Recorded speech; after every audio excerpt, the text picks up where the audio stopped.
Today is July the 25th. Why did Israel struggle as a nation?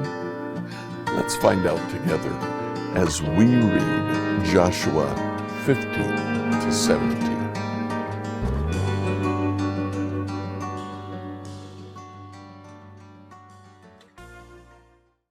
Reading through the Bible in a year, I'd like you to read Joshua 15 to 17. Here in this passage again, it's a little bit boring because there's a lot of references to borders, actual border stones, and how the borders are drawn.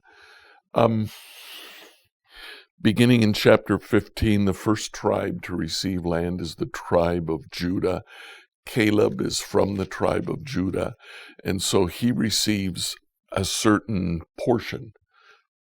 It's the portion where the giants lived, and he very successfully defeated that portion. Then his daughters were given land, and a daughter came back and asked for water, and all of that was given. We have a list of towns given. Then in chapter 16, we have Ephraim, and in chapter 17, the half-tribe, the west tribe of Manasseh. All of these were given lands, and their lands are spelled out here in the book of Joshua. But I did want to draw your attention to several different verses in chapter 15, verse 63. The land that was given to the tribe of Judah, 1563, but the tribe of Judah could not drive out the Jebusites who lived in the city of Jerusalem. So the Jebusites lived there among the people of Judah to this very day. Chapter 16, verse 10, the land of Ephraim did not drive the Canaanites out of Gezer. So the people of Gezer live as slaves among the people of Ephraim to this day. Chapter 17, verse 12, the descendants of Manasseh were unable to occupy these towns. They couldn't drive out the Canaanites who continued to live there. All throughout this, it appears that the author is trying to point us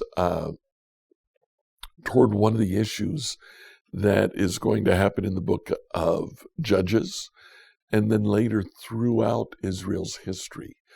The Lord said, drive out all of the inhabitants. If you don't, they will tempt you with their gods. And that's exactly what we find. All throughout Israel's history, up until the exile, they struggled with idolatry. They struggled not with rejecting the Lord, Jehovah, for other gods, but they struggled with adding other gods to their worship of Jehovah. Why did Israel struggle as a nation? It struggled as a nation because they weren't wholehearted. They didn't drive out the Canaanites. They didn't drive out the nations that they were told to drive out. The Lord said, these people will be a temptation to you. And indeed, they succumbed to that temptation. This has something to say to us today when we choose to live in a way that is half following the Lord and half content with the world. It affects our walk with the Lord. We need to be wholehearted. Like, follow, and subscribe to this devotional on whatever platform you use to listen to it. Email your questions to us at questions@becomehope.com. Tomorrow, we'll answer the question, how did the Israelites decide where to live?